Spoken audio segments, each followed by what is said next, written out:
Hey there, guys, geeks, and gidgets! So listen, we had so much fun recording our latest movie review episode that we kinda lost track of time. What can I say? When we get geeky, geeky don't stop. So please enjoy this 25-ish minute bonus episode from Black Panther 2. This is something I really want to talk about, okay? This is a sticking point with me in this film, and that's something that this is another one of those things that didn't quite work for me. Is the scene where she finally takes the heart-shaped herb, the synthetic heart-shaped herb, and she dons the suit of the Black Panther. The scene where she comes into the council chamber and she presents herself as the new Black Panther, and then M'Baku's like, "The Black Panther lives!" and everybody's cheering and the music swells. It's presented in this way where it's supposed to be this victorious celebratory moment, right? This is supposed to be a feel-good moment. I gotta say, this fell flat for me. I agree. I'll explain why. Yes, and hopefully we're thinking the same thing. Because we as the audience know that she's doing this for the wrong reasons. She's choosing to become the Black Panther through choices of vengeance and retribution, and it's just I remember when that happened going like, oh, she's taking a dark path. Yeah, she speaks to Killmonger and she chooses a darker path. Yeah, her suit's also reminiscent of the colors that he wore too. He wore the gold and black. So that's just one thing that kind of bothered me, is that this movie is telling me, based on what I'm seeing, this movie is making me feel one way. And in this scene, it's presented in a way that it's telling me I need to feel a different way. And it didn't work for me. Instead of feeling like this is a celebratory, victorious moment, instead I felt a sense of foreboding, really, So interesting. I just thought it was interesting that this is one of those weird things that I didn't really like, because I felt like it wasn't earned, this moment. And I almost feel like if earlier in the film, she, had the battles with Namor and his people, and she was doing it out of vengeance then, and then eventually at the end of the second act, maybe then she has this realization of like, oh no, we need to be mending bridges here. This is wrong.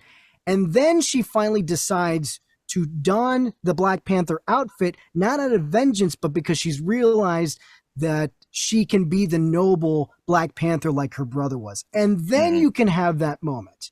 That would have been more satisfying for me, I feel like. I wanted to stay on your point for a second, Raul. And I just wanted to say that I think this is just an example of a young kid being thrust into something. Yeah. And you have to think about the things. Well, what I looked at when she saw Killmonger, of all people, in her vision, was that you got to look at what she had gone through in a week span. Okay, she had been taken captive. Basically, this guy killed her mom. For one, but before that, he made threats on her people, and he has shown her compassion, but at the same time, ruthlessness. And I literally think it was her just making a choice based on her grievances, and what would drive you more if you had just mourned the loss of your brother, your mother, in the span of, what was it, a year? Was it a year jump after? Okay, that was a year ago. Now her mom's gone, and this guy says he's coming for your people. So, that's what I look at when it's like, what would drive her more at this point in her life? And she's also not a warrior. So then you have the fear and all of that stuff playing on her too. She's not a warrior. Right. So it's like, what drives you? I don't disagree with you about that. I don't disagree with you about her feelings and her wanting revenge. And I don't disagree with you about any of that. But it's the fact that this moment in the movie is telling me that this is supposed to be a good thing, and that we're supposed to celebrate this. I mean, the music is broadcasting it. Everybody's cheering. The music is swelling. It's like supposed to be, it's telling me it's supposed to be this rah-rah moment. But because of her choices and why she's doing what she's doing, I'm feeling a different way. The movie it's not a is feel-good moment. Yeah. Exactly. You know what? So let me add something here. Yeah, go for it. I think I got something I like for this you. conversation. I think that, when you get to the end of the movie, which we are about to get to pretty soon here, when she's about to kill Namor, she has those flashbacks of like all the pain and suffering that all of, not just her and Namor have gone through, but all of their people combined have gone through. the celebration of the Black Panther's back, they're celebrating off of pain and suffering themselves because they lost their king, they lost their queen. It's not just Shuri, it's everybody. They're all in the same boat, and it kind of brings me back to the thing we were talking about in the beginning, where there's just such a more realistic approach to this movie. Where we're closer to reality in this movie than any other Marvel movie in this phase. Very sorrowful. Yeah. And so, like, in real life, if Obama came down from the heavens with armor and was like, we're about to destroy everybody that's our enemies right now because they've been hurting us for too long. Like, there'd be a lot of us that are like, yeah, that's right, America, okay. But then there's also half of the country that's probably going to go, I don't know how to feel about this because killing is wrong. Killing is bad. And I think that's how we would feel in this. It makes sense to me that we would. I get what you're saying. Also, though, I love this part of our conversation because there's so much to break down in this scene that is it's debatable and it's very confusing. But you also have to, now look at the fact of who chooses to be her counsel. M'Baku. Now, what is he known for? Being brutish and taking that, basically trying to challenge and oppose things. So then I look at that because then she dismisses him. And when I looked at the upbeat music and things, you have to remember she's the smartest of her people. The rest of them are very traditional tribal people. Yeah. So it's like they do see this as a sign of strength, regardless. They don't know what she's thinking. So when she comes in, then she dismisses him and tells him, we're going to take him. And I mean, it's just like, the youngling, they were happy to see Anakin until he turned on the lightsaber. Yeah. You know what I'm saying? And it was like, what are you doing? So it's just, go ahead. I want to piggyback off of what you're saying because it's just like, there were other people in Wakanda that ended up dying because of the invasion and whatnot. So it's just like, I can understand why everybody is just like, we need to get revenge. Like they came into our home, like they killed, our friends, our family, like they killed the queen and we need to retaliate now. But at the same time, to what Raul was saying, like looking at her become the Black Panther and come, swooping in, and then going back to the first Black Panther movie, and when T'Challa, when he became the Black Panther again, and he came up and said, cousin, I never yielded. I feel like that was a much more powerful moment and scene when he shows up compared to, when Shuri becomes the Black Panther. Because I get it. Like, it's supposed to be a powerful scene, but I didn't feel like it was a powerful scene at all, Raul. I just thought it was just her in the suit. And also, too, I mean, like, this may be like a funny or dumb comparison, but think about in Mighty Morphin Power Rangers when the Rangers, like, they were down for the count, and then all of a sudden they looking up in the sky, and then you see the White Ranger coming down, and like they knew that, stuff was about to get done. It's just like, I feel like with Shuri coming down, it didn't have that same feeling. Right. It's just like, oh wow, there's a new Black Panther. Instead, it was just like, all right, it's time to kill people. That's all that they were thinking. We need to kill people. Sad. It was just sad. Like, it's just, again, that reminder of like, we're not celebrating because we're awesome. We're celebrating because we can kill people and not die. And it's like, that sucks. That really sucks. But that's what the movie kind of calls upon for you to see this. Actually, when Raul and I were watching this movie, the audience clapped when they saw Black Panther, but it wasn't like a woo! It was like a good, okay. And that gives you the vibes of like a younger sibling trying to fill the shoes of an older brother. It's just like when you see them do something cool, you want to do it. That's how I perceived her whole role throughout the movie. And that's all I'm saying is I think there was a missed opportunity with this moment to have our rah-rah, the Black Panther is here moment. Finally back, Finally back. I just wish that had been in a moment where she actually finally decided to do it for the right reasons, to do it to be the Black Panther. That way, we as an audience can all be together in this. Yes, she is the noble Black Panther now. This is the moment where we say, the Black Panther lives. And I think that was a missed opportunity in this movie. And I think the movie itself, the music is, I'm telling you, it's especially with the music. It's one thing for the characters to be cheering and saying, yeah, this is a great moment. We're going to get revenge, blah, blah, blah, blah. But the music itself, it's like the movie is stopping and telling me, hey, audience, This is supposed to be a good moment. You're supposed to cheer for this. This is great, right? And I'm like, no, this isn't great. Yeah. This is scaring me. I'm worried for Shuri. She's not doing this for the noble reasons. That's all. I just wish we had that rah-rah moment when she finally decides to do it for the right reasons. I just wanted to piggyback. Yeah, you first. I'm sorry, D, but piggyback. I mean, to go back to Captain America: Civil War, like remember how T'Challa was like after he lost his dad.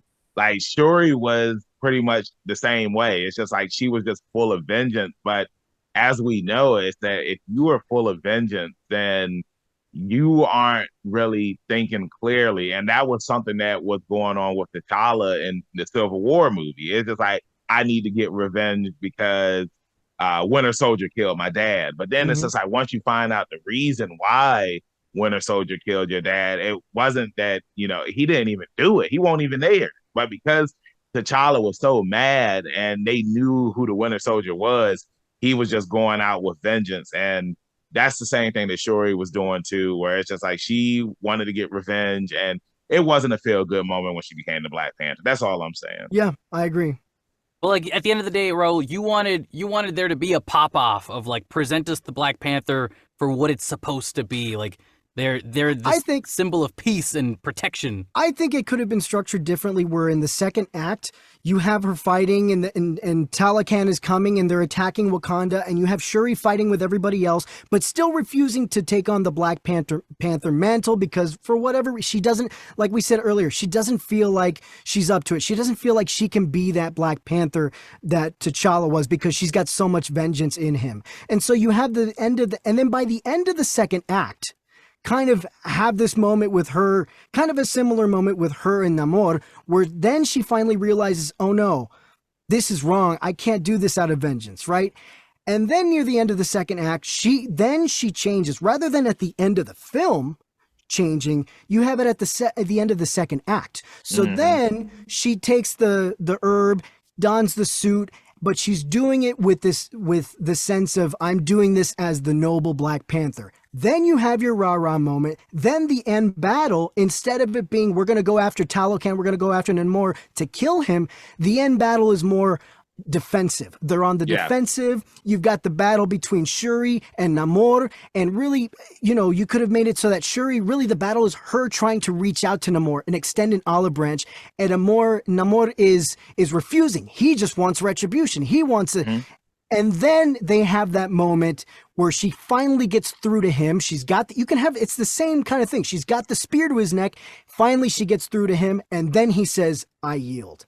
Yep. That end battle could have been more on the defense rather than them going after to kill him. I had my gripes with that whole scenario and run through with the wrap up battle and whatnot. I just felt like it was a little, I would say it was a little lazy. If anything, that was the main gripe that I had with the movie overall. It's just like we go out, we set up this elaborate trap and go out to where they're the strongest, basically. And they're water people, and we're going to take this giant ship out to the middle of the ocean and fight them. It was just like, come on. It would have made for better visuals for me if the battle just, behind enemy lines in Wakanda, they just go on, they can go underneath their shield. They know they can. Yeah. Just if they would have just done the battle in the city. And also, like, since we're here now, I guess, with Shuri fighting him one-on-one to me made absolutely no sense. Yeah. It was too, physically, it was lopsided visually. I mean, he hit her with a supersonic rock bottom. When she did, she sets up this trap, and I would have made it. Once you see that she has the ability to modify her Black Panther suit, like they figured out what they thought would weaken him. Why not put that in place of her sonic cannons and put him in a trap? It just didn't like Lex Luthor. He has a suit that runs off of kryptonite to fight Superman. Yeah, you know what I mean? And it's like. And she has no field experience, very little field experience. Yeah, that's something. Like even in Infinity War, she was inside trying to figure out how to get the gem out of Vision's head. It's like, it's not like you could say she's been through this or she's been trained by the Avengers. It was like kind of like it was almost unbelievable. And I think that was my main gripe with the movie. Because like Namor is very strong. Yeah. And it showed. And I mean, he was hitting her with like Muay Thai combos and stuff. And it's like, how are you going to sell this to me? Like, she puts them in a trap. They lure them out. They make the sonic thing. They destroy that sonic frequency they were making.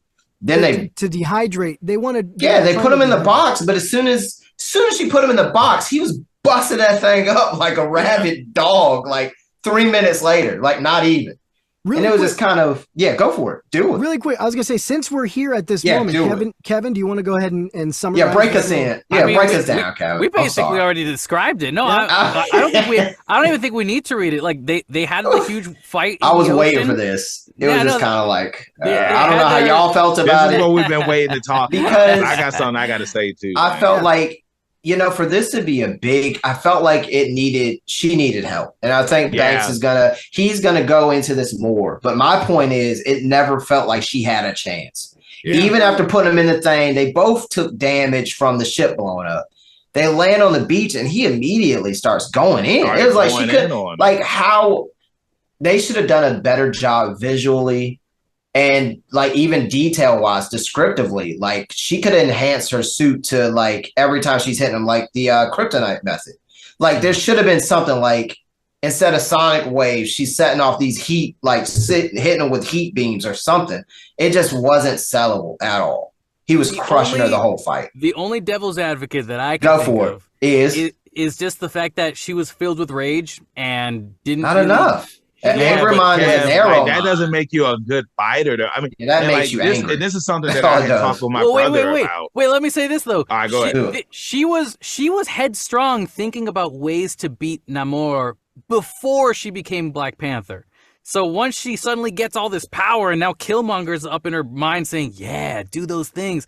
Maybe she got carried away and she was like, like, fine, I'm done thinking about this. I can take him down myself, Maybe that's my only excuse, but I don't know if that's strong enough to really. I don't think it's strong enough, man, because it's like, the thing is that she's inexperienced.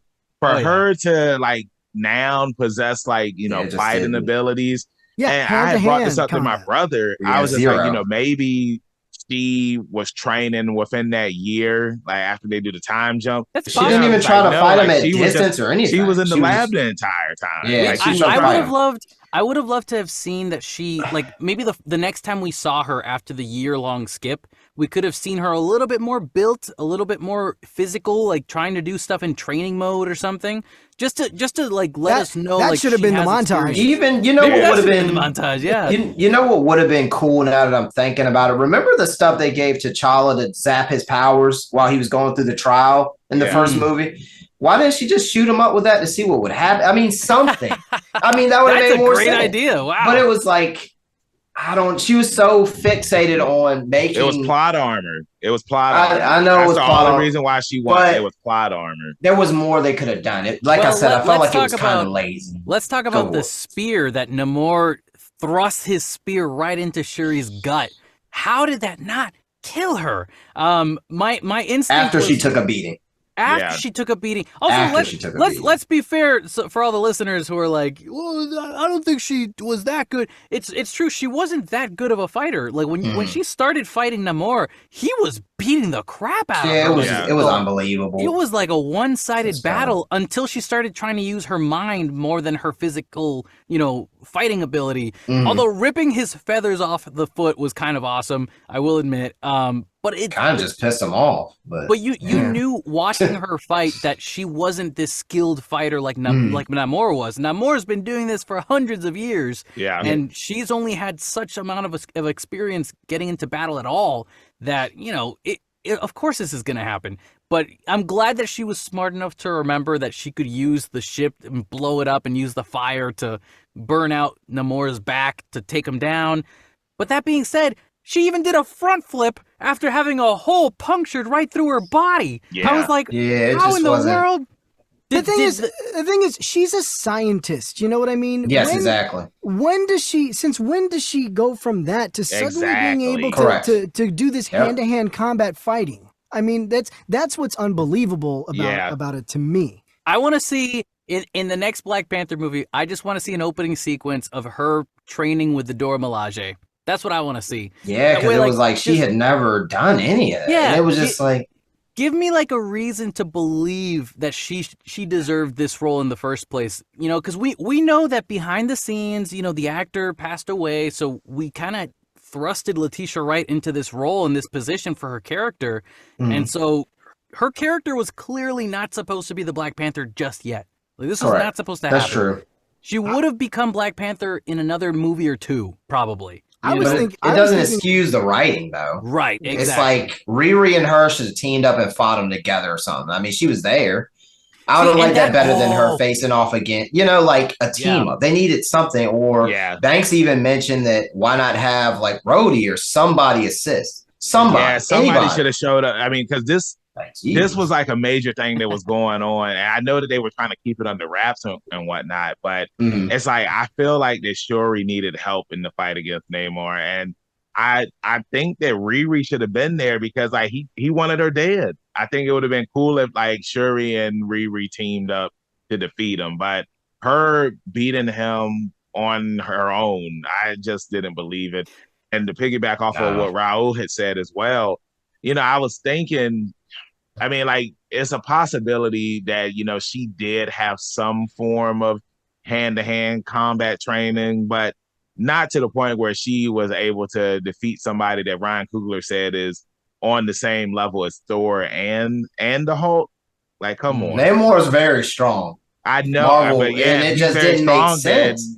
That he should have took her out. Exactly. Well, like I said, like I put it to Banks, like Thor versus Iron Man in the first Avengers movie. We like, there's no way Tony was gonna beat him if that just keeps going. It wasn't gonna happen. It's just like they could have done better, man. I did think it was funny that Namor's one weakness was sometimes he gets a little thirsty. You know, when that happens. Like, what? I was like, oh, okay, I guess that makes sense. But, you know, if anything, I do think you're right about Riri. I think Riri Williams, once she stopped helping make the suits, I feel like she became a useless character by the end. She fought like a henchman. A henchman that ultimately she didn't take the henchman out. She just beat her. And it wasn't like, let me go check on Shuri. They were just, I don't know. And this ultimately is the bulk of the problems that I have with this movie is the third act. All these things, the motivations behind why Shuri does what she does, the unearned Black Panther lives moment, and then this ending battle where she's trying to fight him on her own, to Riri not really being very useful. All these things ultimately is the reason why I don't think it's as great of a movie as the first one. It's great. The first two acts, honestly, for me are really good, but then this third one kind of makes everything fall flat. And I was gonna and going to what you guys are saying about having Shuri have help. Armor. And I know we're kind of running long, but this is great conversation we're having. Yeah, it is. This is great. Going back to the, Shuri needing help, I think it would have also played into the themes of this movie, because what is this movie called? Black Panther, tiny letters, Wakanda Forever, big letters. It's not about the Black Panther. It's about Wakanda. And I think it would have been even more powerful and more consistent with the themes of this film if Shuri was, if they were all banding together to defeat Namor and his people, rather than just Shuri by herself. Shuri, Okoye, Nakia, M'Baku, all of them banding together. And I think that would have added to the themes of this movie. This movie is about Wakanda. Yeah. I think too, though, there's been plenty of times throughout the Marvel Cinematic Universe timeline thus far where people just call in help when they need it. And you would think, based on what her brother, like, nobody showed up to his funeral. They could have easily had somebody come to a funeral, or that's true. At least I never thought about it. Not even come to the funeral. Just have a couple of the members of the Avengers, or maybe just allies, just show up and pay their respects. And then they could have just been like, well, this is what's going on. We're being threatened. Thought about it. Like, it would have been it would have been so easy to do, is what I'm saying. Like, they've done it time and time again. Look at it like this. T'Challa, he was at Tony Stark funeral. Mm-hmm. where was everybody at his funeral? There won't nobody there. I get them being the closed and sacred people, but like, that's why I said do that here. We don't. Even if they came and paid their condolences, like it was broadcast on the goddamn news that the king's dead. You know, like nobody showed, nobody came. Well, I think. Now, what do you do with that moving forward? The only person T'Challa really had respect for or cared about from the Avengers was Captain America, and he became a time traveling old man. That's true. Nowhere to be found. That's fine, but I mean, you know, I don't think T'Challa would have known about that. I think he would have just said. And Rhodey could have had something to do with it because it is on a political level at this point. Yeah, that's a good point. I mean, that's what I'm saying. Like when you really sit back and think about it, it was just like, well, why didn't they have anybody show up? Like. I get that they're introducing Riri, but they've done movies like that. Hell, they had Spider-Man just show up in Civil War just to introduce him. They brought him in, and it's just like, well, so they could have had a boy show up. They could have had John Walker show up. Oh, he's got another mission. I will say this. I mean, there is also a difference though between the funeral of Tony Stark, who's just a billionaire from America, and T'Challa, who's the king of Wakanda from a whole country. You know, I'm sure been on a bigger scale, if anything. I'm sure the invite list would have been like a little bit more strict, especially if, you know, it's not T'Challa who's inviting people, it's the people around T'Challa who have to invite people to show up for this celebration. Well, hell, even if they had Falcon and Bucky could have showed up. They literally took Bucky in while he was being, you know, it's just like. There's too many ties to not do it, really. Yeah.